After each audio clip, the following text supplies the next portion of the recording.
हे भोले बाबा, आपके इस वीडियो को जो भी लाइक और चैनल को सब्सक्राइब करें उसके जीवन में कभी दुख दर्द मत आने देना। दोस्तों, भगवान भोलेनाथ जी के शिवलिंग पर चढ़े हुए बेलपत्र को खाने से क्या होता है? दोस्तों, अगर आपके जीवन में किसी भी प्रकार की कोई समस्या चल रही है, पैसे की कमी है, नौकरी नहीं लग पा रही है, बीमारियों से परेशान है, तो किसी भी प्रकार की कोई भी समस्या है, आज की इस वीडियो में आपकी सभी समस्याओं का निवारण होगा। दोस्तों, वीडियो आगे शुरू करें सबसे पहले भगवान भोलेनाथ जी के सच्चे भक्त द वास्तु शास्त्र चैनल की इस वीडियो को एक लाइक अवश्य कर दें और कमेंट बॉक्स में जय भगवान भोलेनाथ अवश्य लिख दें, जिससे कि भगवान भोलेनाथ जी का आशीर्वाद आपको सीधे प्राप्त हो सके। तो दोस्तों, आखिर क्या होता है? आपने सुना होगा कि जो शिवलिंग होती है उस पर जो बेलपत्र चढ़ाया जाता है उसके खाने से क्या फायदे होते हैं। कई बार आपने सुना होगा, लेकिन आज आपको वास्तविक बातें पता चलेंगी जो कि आपको कहीं भी नहीं पता चलने वाली। आप लाखों करोड़ों रुपए खर्च कर देंगे, आपको यह जानकारी नहीं पता चल पाएंगी। तो वास्तव में जब आप शिवलिंग पर बेलपत्र को चढ़ आते हैं तो वह बेलपत्र कोई साधारण बेलपत्र नहीं रह जाता, बल्कि वह साक्षात भगवान भोलेनाथ का प्रसाद बन जाता है। तो दोस्तों, यह वीडियो अपने फायदे के लिए ध्यान से सुनना और ध्यान से देखना। आपको बता दूं कि हमारे धर्मशास्त्र में कहा गया है कि शिवलिंग पर चढ़ा बेलपत्र 6 महीने तक बासी नहीं माना जाता। जी हाँ दोस्तों, बेलपत्र को शिवलिंग पर चढ़ाने के बाद उसे पुनः धोकर शिवलिंग पर 6 महीने तक चढ़ाया जा सकता है, क्योंकि भारत में कई ऐसी जगह है जहां पर शिवलिंग स्थापित है परंतु उसके आसपास बेलपत्र उपलब्ध नहीं हो पाए। इसी वजह से कई लोग बेलपत्र उपलब्ध न होने के कारण पुराने बेलपत्र का जो चौरा होता है उसको भगवान भोलेनाथ को चढ़ाते हैं,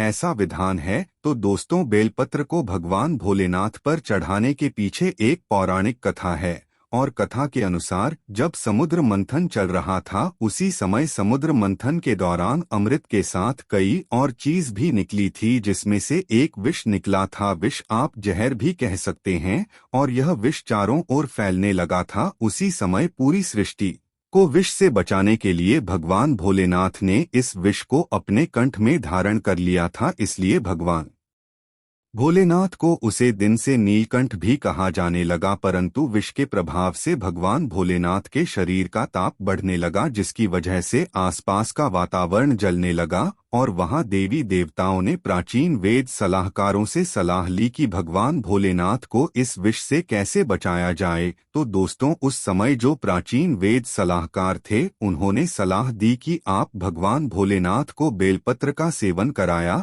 और भगवान भोलेनाथ को उस समय वहां पर जो भी उपस्थित देवी देवताओं ने तत्काल बेलपत्र खिलाया और जल्द से स्नान कराया। इसके बाद भगवान भोलेनाथ के शरीर में जो उत्पन्न गर्मी थी वह शांत होने लगी। तभी से भगवान भोलेनाथ को बेलपत्र चढ़ाने की परंपरा मानी गई है। दोस्तों, शिवलिंग पर बेलपत्र अर्पित करने के बाद हमें जल जरूर चढ़ाना चाहिए, इससे भगवान भोलेनाथ को शीतलता मिलती है और उनका आशीर्वाद हम में प्राप्त होता है। हमेशा ध्यान रखिएगा कि 3 पत्ती वाली जो बेलपत्र होती है वही भगवान भोलेनाथ को आप चढ़ाए। पत्र चिकनी होती है, उसे तरफ से शिवलिंग पर आपको बेलपत्र चढ़ाना चाहिए। इस बात का आपको विशेष ध्यान रखना है कि कभी भी कटे फटे बेलपत्र भगवान भोलेनाथ को नहीं चढ़ाया जाता है।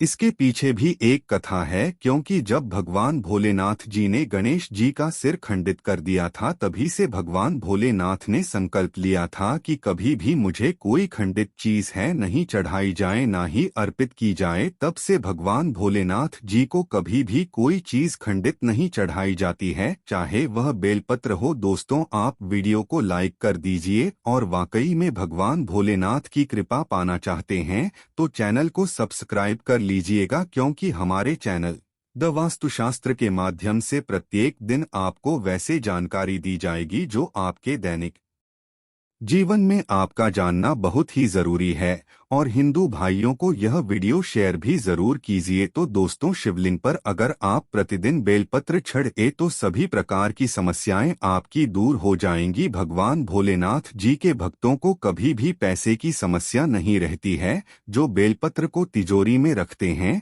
उनके तिजोरी में बरकत आती है, पैसे की समस्या खत्म हो जाती है। दोस्तों, आप इस वीडियो को ध्यान से देखते रहिएगा क्योंकि बेलपत्र से जुड़ी संपूर्ण जानकारी आपको यहाँ पर प्राप्त होगी। साथ में यह जानकारी हमारे सभी हिंदू भाइयों बहनों को जानना अत्यंत आवश्यक है। दोस्तों, इस प्रकार की जानकारी बहुत ही अनमोल होती है। बाद में चलकर यह जानकारी हमारे लिए काफी फायदेमंद साबित होती है। तो आइए जानते हैं बेलपत्र संबंधित कुछ विशेष जानकारी। दोस्तों, हम आपको बता दें कि प्राचीन पुराणों में बताया गया है कि कुछ विशेष समय होता है जिनमें बेलपत्र को कभी भी नहीं तोड़ना चाहिए। जी हाँ दोस्तों, कुछ विशेष तिथि जिन बेलपत्र को आपको कभी भी नहीं तोड़ना चाहिए, जैसे कि हमारे धर्मशास्त्र में रहते हैं बेलपत्र को हमेशा चतुर्थी, अष्टमी, नवमी, दशमी, अमावस्या और पूर्णिमा और संक्रांति के तिथि में आपको कभी भी नहीं तोड़ना चाहिए। साथ में सोमवार के दिन बेलपत्र को कभी भी नहीं तोड़ना चाहिए क्योंकि विशेषकर बेल के पेड़ पर भगवान भोलेनाथ सोमवार के दिन वास करते हैं। क्योंकि बेलपत्र के संपूर्ण हिस्से में भगवान भोलेनाथ का वास माना जाता है। बेल पेड़ के मध्य भाग में भगवान विष्णु जी का भी वास माना जाता है।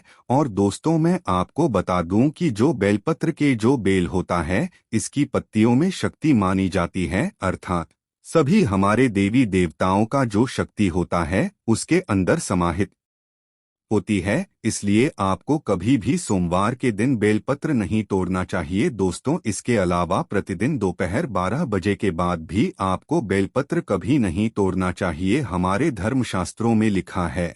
और आप फिर भी 12 बजे बाद अगर बेलपत्र को तोड़ते हैं तो इससे आपको पाप लगना निश्चित है। दोस्तों, अब जो प्रश्न आता है कि जो बेलपत्र की उत्पत्ति कैसे हुई, आइए जानते हैं। तो दोस्तों, पुराणों के अनुसार एक बार माता पार्वती की पसीने की कुछ बूंदें मध्यांचल पर्वत पर गिर गई। इससे वहां एक पौधा उगाया जो बाद में बेलपत्र के नाम से लोग जानने लगे और बेलपत्र के रूप में पूजनीय हो गया। तो इस वीडियो में जानते हैं बेलपत्र को खाने के क्या फायदे होते हैं। दोस्तों, बहुत ही सुंदर वीडियो है, बहुत ही महत्वपूर्ण जानकारी है, पूरा देखिएगा। आधा अधूरा ज्ञान हमेशा लाभदायक नहीं होता है। देखिए, जब बेलपत्र को भगवान भोलेनाथ जी की शिवलिंग पर चढ़ाते हैं तो वह बेलपत्र एक बेलपत्र नहीं रह जाता है, बल्कि वह भगवान भोलेनाथ का प्रसाद बन जाता है। अगर नित्य कहते हैं तो यह आपके शरीर में तमस गुण को समाप्त कर देगा, किसी भी प्रकार की बीमारियां हैं पूर्णतः समाप्त कर देगा। बेलपत्र खाने से आपका भाग्य भी बदलने लगेगा, आपका भाग्य बलवान हो जाएगा। दोस्तों, कैसे भी आपका दुर्भाग्य हो, जिस समय से आप बेलपत्र खाना शुरू कर देंगे आपका दुर्भाग्य सौभाग्य में बदल जाते हैं। आपकी किस्मत, आपकी तकदीर फिर आपके अनुरूप चलने लगती है। इसके बाद आयुर्वेद में भी कहा जाता है कि बेलपत्र को खाने से आपका जो रक्त होता है, खून होता है, अगर खून संबंधित, रक्त संबंधित कोई बीमारी है, नित्य 5 बेलपत्र खाएं। 5 बेलपत्र खाने के बाद आपके शरीर में जो खून में किसी भी प्रकार की गंदगी है वह धीमे धीमे खत्म होने लगेगी। आपका शरीर बहुत ही स्वच्छ हो जाएगा। एक बेलपत्र का या दूसरे दिन 2 बेलपत्र दिखाइए, तीसरे दिन 3 बेलपत्र चाहिए। इस प्रकार से आपको जो बेलपत्र खाने का क्रम है उसको बढ़ाना होगा। धीरे धीरे खाइए, लेकिन खाना जरूर है ताकि आपके शरीर का जो खून है वह बिल्कुल शुद्ध हो जाए, साफ हो जाए। दोस्तों, आपको बता दूं कि जो बेलपत्र होता है वह फिल्टर करने का काम भी करता है आपके शरीर को। जैसे आपके शरीर में किडनी होती है, किडनी क्या करती है, जो पानी होता है, जो खून होता है उसको फिल्टर करती है। उसी प्रकार से जो बेलपत्र है वह भी आपके शरीर में जो अशुद्ध चीज होती है, आपका खून में जो गंदगी होती है उसको साफ कर देते हैं, फिल्टर कर देता है। दोस्तों, हम आपको बताना चाहेंगे शिवलिंग पर चढ़ा बेलपत्र रूप से 1 महीने तक खाने से आपकी सभी इच्छाओं की पूर्ति होगी। कि यह पैसा मुझे मिल जाए, आपके सामने वाला जो व्यक्ति रहता है